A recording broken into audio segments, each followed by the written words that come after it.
Hubungan Torik Halilintar dengan Fuji kian hari memang tampak semakin serius. Torik dan Fuji dikabarkan pernah putus, tapi mereka akhirnya kembali merajut asmara. Hal itu tentu menjadi sebuah pembuktian bahwa Torik dan Fuji memang telah memiliki perasaan mendalam sehingga sulit dipisahkan.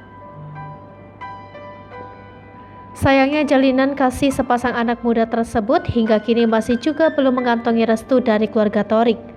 Bahkan pada acara ulang tahun Atta yang baru-baru ini berlangsung, sosok Fuji tampak tidak terlihat. Hal itu semakin menguatkan kabar bahwa kehadiran Fuji sebagai sosok kekasih Torik memang masih belum bisa diterima.